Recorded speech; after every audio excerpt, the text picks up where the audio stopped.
Calling all cruisers, my name is Colin and welcome to my channel. It's my goal to share as much information about cruising as possible, and today we're going to be talking about Carnival's signature steakhouse, Fahrenheit 555. Now, the captain told me that this ship is losing power and the only way that we're going to be able to give it some power back is if you go ahead and hit that like button. What's more, if you go ahead and subscribe, you'll get upgraded to a junior suite. Alright, let's get into it. When I first tried Carnival's signature steakhouse less than a year ago, it cost $38 per person. Now that does include your gratuity as well. However, recently Carnival did increase the price to $42 per person, so my question is, was it worth it? And if it was, is it still worth it today? Well, let's take a look in a bit more detail. My question is, was that worth it, and is it worth it today? Well, stick around while I take you on a little journey of the things I've tried in the steakhouse, and I tell you a little bit about my experience so that you can decide for yourself if you think it would be worth it for you. Fahrenheit 555 then, Carnival's signature steakhouse on board most of their ships. Carnival described the steakhouse as a memorable culinary experience, and they promise an unforgettable evening of dining in intimate and elegant surroundings. So is that what I felt? Well, actually, first impressions when you walk into the steakhouse, you could be forgiven for thinking that you'd somehow been transported into an old Hollywood-style steakhouse for the rich and famous. They definitely live up to the elegant surroundings and the feeling of intimacy. The tables are spaced out nicely, you're not crammed up against each other like it sometimes does feel in the dining room or some other restaurants on board. So let's talk about the food itself. So every meal starts with an amuse-bouche. This does change depending on what's available. They do source all the ingredients freshly, and honestly the menu does change a little bit. Even the full menu from ship to ship, from sailing to sailing, itinerary to itinerary. So, you know, do check if you might have a favourite in there that you've tried before. It might not be available the next time. That's certainly been my experience over the past 12 months. Of course, there have been some food shortage issues and food price increases that may have impacted that. But the amuse-bouches that I've tried, I've had, let's see, I've had a Kobe slider, just a little mini one. I've had some kind of baked avocado something or other, and also some like mozzarella and balsamic bites. So there's definitely something different every time I've been there, as well as some of the old favourites that do seem to keep coming.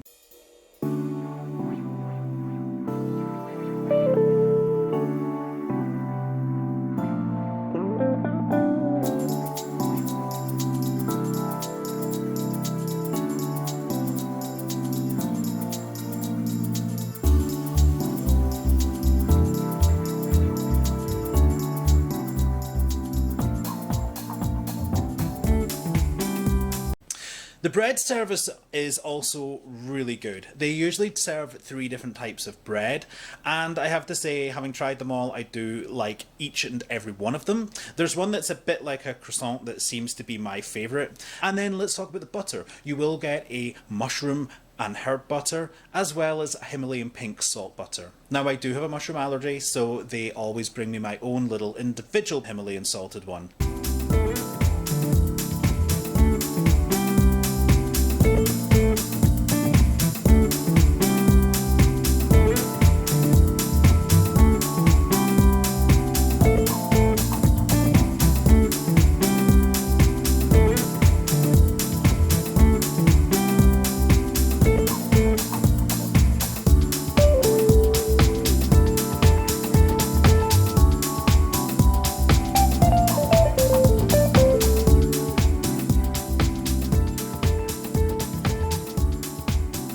So, I don't know about you, my taste buds are already tingling, and we haven't even ordered yet. So, let's take a look at some of the appetizers.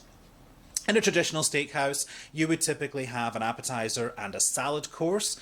On Carnival, that still applies. However, they are a little bit more flexible with you, so you can pick 2 appetizers, 2 salads, or any combination thereof. So some of the salads, I find the Caesar salad is probably my favourite. But I'm talking about getting value for money, and to me, I don't know, a salad just doesn't seem like value for money to me when you've got so many fantastic appetizers. So I'm going to focus a bit more on those.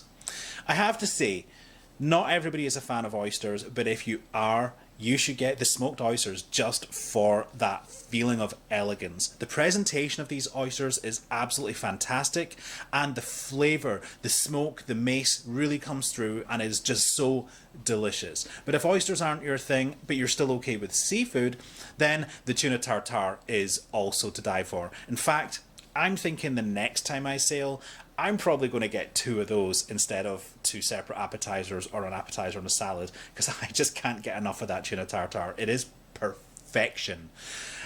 I've got 3 months to wait till my next cruise. Oh well.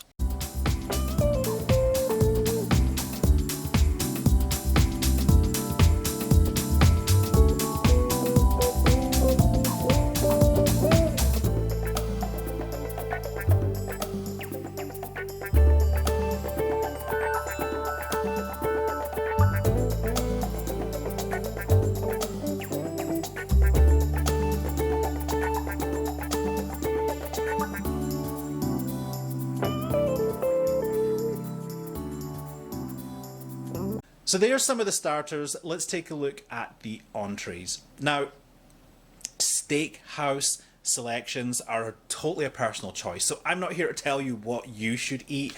That's up to you. I will tell you what I get, and it's my trusty favourite, and I get it every time, and that is the spiced ribeye steak.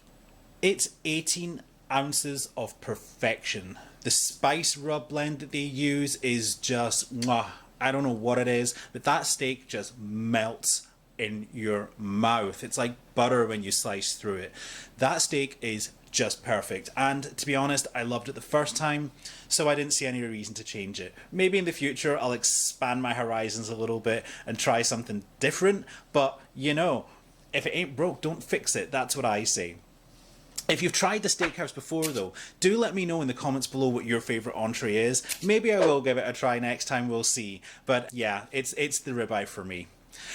You do get a couple of sides with that as well. There's a variety of sides to choose from, and again, as I said before, things on the menu do change from time to time. There are sometimes mushrooms on there, which of course I don't eat because of my allergy, but I've tried pretty much most of the other sides when I can. You'll often see broccolini, which I do quite like.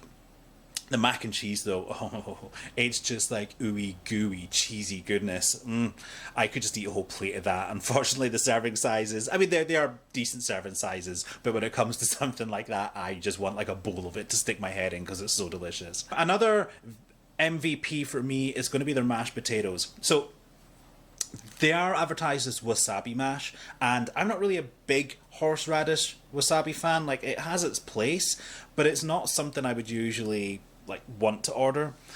But I don't know what it is with mashed potatoes, because I'll tell you what, I'm not really a mustard fan either, and my mum always put mustard in the mashed potatoes and it elevated it, and I don't know why, but the wasabi does exactly the same here.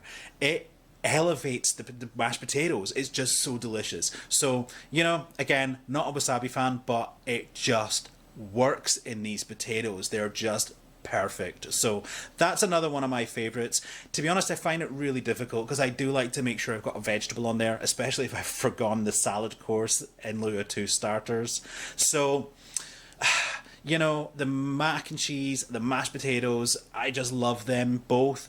But I do have to alternate. I need to have some kind of vegetable on there, usually the broccolini or the rapini. Instead, just pick either the mash or the mac and cheese. But hey, if you want to go super indulgent, I recommend getting both. You could always see if they'll squeeze in a third one for you as well, if you really want to.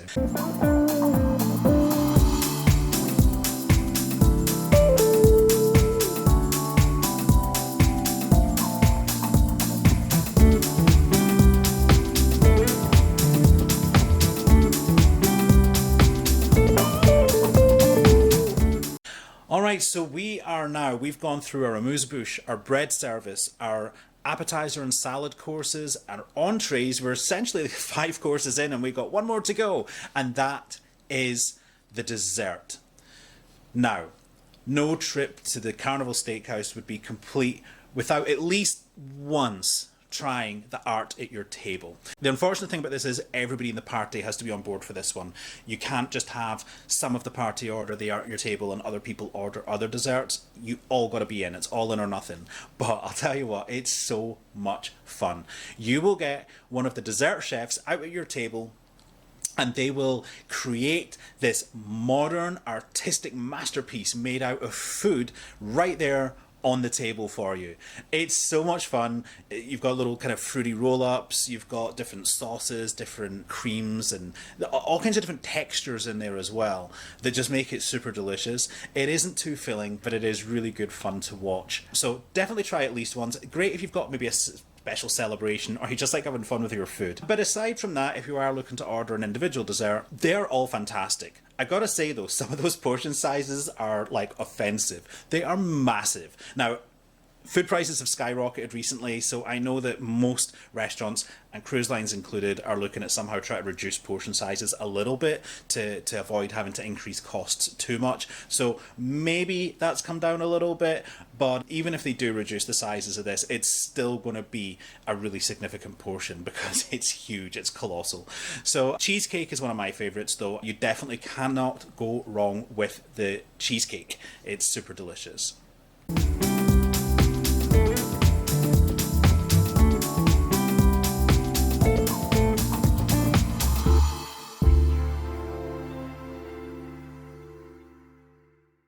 So before I summarize value for money, I am going to share one little tip with you that can really help to maximize the value on board the Fahrenheit 555. If you're a wine drinker, if you go to the Steakhouse on night 1 or night 2 of your cruise, you can get 50% off of any bottle of wine, with one exception. The house wine. So the house red, the house white, you cannot get 50% off of that. And that's because if you choose the house bottle, it's free. Yep, you heard me, free. Complimentary bottle of wine on nights 1 or nights 2. If you don't want the free house wine, then you can take 50% off of any of the other bottles of wine. Why might you not want the free bottle of wine, I hear you ask? Well, Carnival Steakhouse wine list was actually awarded the Wine Spectator magazine's Award of Excellence in 2019, and that's a pretty good award for any steakhouse to have for their wine list. So if you are a wine connoisseur, you might want to steer clear of the free house wine and maybe take something off their award-winning wine list. But if you don't mind having house wine, it is cheap plonk, but you know what? I've had it, that's usually what I get, and it does the job. What's more, if you don't finish your bottle of wine, it is yours to take back to your cabin. Don't drink it in public areas, or at least don't drink out the bottle in public areas. Take it back to your cabin, you can pour a glass, and you can move around the public areas with your glass. So, is the $42 per person, including gratuity, worth it? I'm going to say yes, for the amount of food that you get, for the quality of the food that you get, and the sheer choice of food that you get. It is absolutely worth it. Throw in that free bottle of wine or discounted bottle of wine on nights 1 or 2, and it's even better value for money. However, I get it, we are all different. If it's not the kind of, if you're not really a foodie, if steakhouses don't appeal to you, then yeah, I get it, $42 is probably quite a lot. But if you're kind of on the fence, you're not too sure, maybe you've got some onboard credit, then I would recommend using that to try the Steakhouse out. I was never really one for specialty restaurants. I didn't see the value. As far as I was concerned, I've got free food waiting for me in the main dining room or up in the buffet. Why would I spend money to skip a free meal and pay for a different meal? But I was sailing on my 40th birthday last year, and I thought to myself, you know what, the Steakhouse would be a nice way to celebrate such a momentous occasion. You know, it's a big celebration, turning 40. So I thought, yeah, the Steakhouse, let's try it. Well, I've been on 4 Carnival cruises since then, and you know what, the Steakhouse has become my new night 1 favourite routine since then. Yep, that's right, I've had the Steakhouse every time since, and I've got no plans to drop that tradition moving forward. So Personally, I think it is great value for money. The quality of the food is fantastic, but it's not just about the quality. Yes, you can get steakhouse selections in the main dining room for an upcharge that's, I think it's like $20. But it's just the ambience, the atmosphere, the service is completely different to what you get in the dining room. It just oozes elegance, it oozes intimacy and perfection. I am a massive fan of Carnival Steakhouse. I have actually tried other steakhouses at sea on other cruise lines, and Carnival wins hands down every time so far. I'll definitely let you know if that changes, but for now, it's Carnival. Have you tried other steakhouses as well? Have you got a comparison between Carnivals and other cruise lines? Again, let me know in the comments. If you did like this video, do smash that like button. It really does help the channel out. And what helps me even more is if you enjoy this kind of content, if you would go ahead and subscribe. It really does make a massive difference, and I am always eternally grateful to you for being part of the Colin All Cruisers family. But until next time, happy cruising.